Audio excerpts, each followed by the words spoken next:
The reflection, I woke up. My head felt heavy and I was sweating. I tried to stand up but I couldn't. My legs had gone numb. But I wasn't surprised. It happened all the time. I have this nightmare every now and then, but when I wake up I can't remember what it was about. Well, I don't overthink about it, because I don't really have the time. I live quite a busy life. I live with my dad and little sister in a village far away from the city.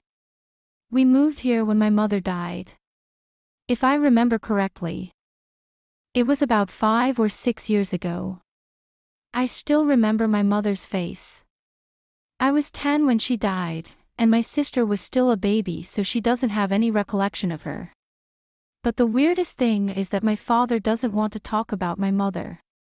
He doesn't want us to mention anything about her, and most importantly, he doesn't want us to ask any questions about her. Well, that's probably the only thing that bothers me, but generally, I can say that I have a really good life. We used to live in the city because my mother loved the city. But I prefer living in a village. I like that I can be closer to nature, without the noise of the city. I'm really glad that we moved here. I looked at the time and it was already 7:30. I was going to be late for school. I quickly went to have a shower and get dressed. I headed downstairs and saw my sister waiting for me. You woke up late again, brother. She said while laughing. Sorry, Emma. It won't happen again. I said, and then I hugged her. Dad had already left for work before us. So we just left the house and went directly to school. To be honest, I find school really boring and I can't say that my grades are great, but Dad doesn't really mind. Well, actually, except from the fact that I don't like school, I don't have any hobbies because I can't find anything that I like to do. But it's not a big deal anyway. After I finished with my classes, I went to pick up my sister and then we headed home together. Dad was waiting for us to have lunch. We ate together and then I went to my bedroom to do my homework. Next thing I remember is waking up in a room. I looked around and realized it wasn't my room. I tried to get up but my legs had gone numb again. Suddenly, a girl came inside. Oh, I see you have woken up already. Exactly who are you? Oh, I'm sorry. I should introduce myself then. My name is Katrin. And I suppose you are Adon. Yes. Where am I, and where is my family? How come do you know my name? Don't worry about your family. They are still sleeping. You are in another world. In your world it's night right now, but here it's already morning. Another world? Yes, welcome in Imran. Imran? And what am I doing here? Okay, so Imran is a world just like the world you live in, but this world is dark. The plants are no longer alive here. The sun is not shining and rain is not falling. People are always in pain and they never smile. Why is that? Nature has left us. We were selfish and careless, so Mother Nature punished us. We didn't appreciate the goods of nature, and we didn't take care of the plants and the animals that lived here. Now we can't grow any plants here. We can't look at the sun anymore. We don't hear the rain falling while hitting the ground. But we cannot convince Mother Nature to forgive us, so once a year, a person from your world comes here and asks forgiveness from her. But why? I don't think I understand. In order to live normally again, a person, with a pure heart, from your world must come every year and ask for forgiveness. That rule was made by Mother Nature. She said that if a person other than us cares about us and our world, things can change. If only a person actually cares, there is hope for us to change. Your mother was actually that kind of person. She used to come here to ask for forgiveness, but when she died, nobody came here to save us. That is why we are like that. And you are our only hope. You are like her, my mother, yes. Your mother was a good person and really cared for us, so she came here once a year to ask for forgiveness from Mother Nature. That's why we respected nature ever since then, but that still couldn't change the fact that we once didn't care about nature. So, that is why I am here, yes. We need you to save our world and make it beautiful once again. Okay, I will help you. The girl didn't say anything and took me outside. Then she showed me a path. Follow the path and it will lead you to Mother Nature. She said. I followed the path and about an hour later I saw a big rock. A woman was sitting on top of the rock and was singing a beautiful song. Excuse me, I said. She turned around, and I saw a beautiful woman with blue eyes and long black hair looking at me. Hello. Can I help you? Yes. I would like to apologize on behalf of the people that live in this world. Oh, really? Yes. I know that these people were wrong and... Sự phản ánh tôi đã tỉnh dậy. Đầu tôi nặng trĩu và tôi đổ mồ hôi. Tôi cố gắng đứng dậy nhưng không thể. Chân tôi đã tê liệt, nhưng tôi không ngạc nhiên. Nó đã xảy ra tất cả các thời gian. Tôi thỉnh thoảng gặp cơn ác mộng này, nhưng khi tỉnh dậy tôi không thể nhớ nó diễn ra như thế nào. Chà, tôi không nghĩ nhiều về nó, bởi vì tôi thực sự không có thời gian. Tôi sống một cuộc sống khá bận rộn. Tôi sống với bố và em gái ở một ngôi làng cách xa thành phố. Chúng tôi chuyển đến đây khi mẹ tôi mất, nếu tôi nhớ không lầm thì đó là khoảng 5-6 năm trước. Tôi vẫn nhớ khuôn mặt của mẹ tôi.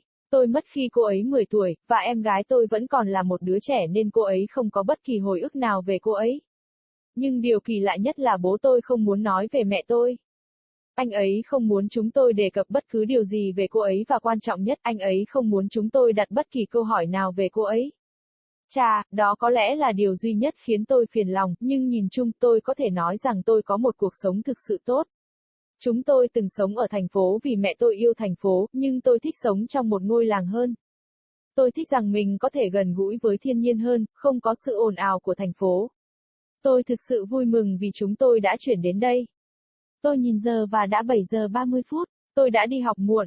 Tôi nhanh chóng đi tắm và mặc quần áo. Tôi đi xuống cầu thang và thấy em gái tôi đang đợi tôi. Anh lại thức dậy muộn, anh trai. Cô vừa nói vừa cười.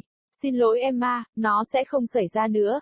Tôi nói và sau đó tôi ôm cô ấy. Bố đã đi làm trước khi chúng tôi đi làm, vì vậy chúng tôi chỉ cần rời khỏi nhà và trực tiếp đến trường. Thành thật mà nói, tôi thấy trường học thực sự nhàm chán và tôi không thể nói rằng điểm số của tôi là tốt nhưng bố không thực sự bận tâm. Thực ra, ngoại trừ việc tôi không thích đi học tôi không có bất kỳ sở thích nào bởi vì tôi không thể tìm thấy bất cứ điều gì mà tôi thích làm. Nhưng dù sao thì đó cũng không phải là vấn đề lớn. Sau khi kết thúc giờ học tôi đến đón em gái và sau đó chúng tôi cùng nhau về nhà. Bố đã đợi chúng tôi ăn trưa. Chúng tôi ăn cùng nhau và sau đó, tôi về phòng ngủ để làm bài tập. Điều tiếp theo tôi nhớ là thức dậy trong một căn phòng. Tôi nhìn quanh và nhận ra đó không phải là phòng của mình. Tôi cố gắng đứng dậy nhưng chân tôi lại tê dại. Đột nhiên, một cô gái bước vào trong. Ồ, tôi thấy bạn đã thức dậy rồi. Chính xác bạn là ai? À, tôi xin lỗi. Tôi nên giới thiệu bản thân mình sau đó. Tên tôi là couldn, và tôi cho rằng bạn là Adan. Vâng, tôi đang ở đâu, và gia đình tôi ở đâu? Sao bạn biết tên tôi? Đừng lo lắng về gia đình của bạn. Họ vẫn đang ngủ, bạn đang ở trong một thế giới khác, trong thế giới của bạn. Bây giờ là đêm, nhưng ở đây, trời đã sáng, thế giới khác. Vâng, chào mừng bạn ở Immersion, và tôi đang làm gì ở đây? Ok, vậy Immersion là một thế giới giống như thế giới mà bạn đang sống, nhưng thế giới này là bóng tối. Thực vật không còn sống ở đây, mặt trời không chói chang và mưa không rơi, mọi người luôn đau đớn và họ không bao giờ mỉm cười. Tại sao vậy? Thiên nhiên đã rời bỏ chúng ta. Chúng tôi đã ích kỷ và bất cẩn, vì vậy mẹ thiên nhiên đã trừng phạt chúng tôi. Chúng tôi không đánh giá cao các sản phẩm của thiên nhiên và chúng tôi không chăm sóc các loài thực vật và động vật sống ở đây. Bây giờ chúng tôi không thể trồng bất kỳ loại cây nào ở đây. Chúng ta không thể nhìn vào mặt trời nữa. Chúng tôi không nghe thấy tiếng mưa rơi khi rơi xuống đất. Nhưng chúng tôi không thể thuyết phục mẹ thiên nhiên tha thứ cho chúng tôi, vì vậy mỗi năm một lần, một người từ thế giới của bạn đến đây và cầu xin sự tha thứ từ bà. Nhưng tại sao, tôi không nghĩ rằng tôi hiểu, để có thể sống bình thường trở lại, một người, với trái tim trong sáng, từ thế giới của bạn, hàng năm phải đến và cầu xin sự tha thứ. Quy luật đó được tạo ra bởi mẹ thiên nhiên. Cô ấy nói rằng nếu một người khác ngoài chúng ta quan tâm đến chúng ta và thế giới của chúng ta, mọi thứ có thể thay đổi. Chỉ cần một người thực sự quan tâm, chúng ta sẽ có hy vọng thay đổi. Mẹ của bạn thực sự là loại người như vậy. Cô ấy đã từng đến đây để cầu xin sự tha thứ nhưng khi cô ấy chết không ai đến đây để cứu chúng tôi. Đó là lý do tại sao chúng tôi như vậy. Và bạn là hy vọng duy nhất của chúng tôi. Bạn cũng giống như cô ấy. Mẹ tôi, đúng, mẹ của bạn là một người tốt và thực sự quan tâm đến chúng tôi, vì vậy bà ấy đến đây mỗi năm một lần để cầu xin sự tha thứ từ mẹ thiên nhiên. Đó là lý do tại sao chúng tôi tôn trọng thiên nhiên kể từ đó, nhưng điều đó vẫn không thể thay đổi sự thật rằng chúng tôi đã từng không quan tâm đến thiên nhiên. Vì vậy, đó là lý do tại sao tôi ở đây. Đúng, chúng tôi cần bạn cứu thế giới của chúng tôi và làm cho nó trở nên tươi đẹp một lần nữa. Được, tôi sẽ giúp bạn. Cô gái không nói gì và đưa tôi ra ngoài. Sau đó, cô ấy chỉ cho tôi một con đường. Hãy đi theo con đường và nó sẽ dẫn bạn đến mẹ thiên nhiên. Cô ấy nói, tôi đi theo con đường và khoảng 1 giờ sau tôi nhìn thấy một tảng đá lớn. Một người phụ nữ đang ngồi trên đỉnh tảng đá và hát một bài hát hay. Xin lỗi cho tôi hỏi. Tôi đã nói, cô ấy quay lại, và tôi thấy một người phụ nữ xinh đẹp với đôi mắt xanh và mái tóc đen dài đang nhìn tôi. Xin chào, tôi có thể giúp bạn. Đúng, tôi muốn thay mặt cho những người sống trên thế giới này gửi lời xin lỗi. Ồ vậy ư, đúng, tôi biết rằng những người này đã sai và...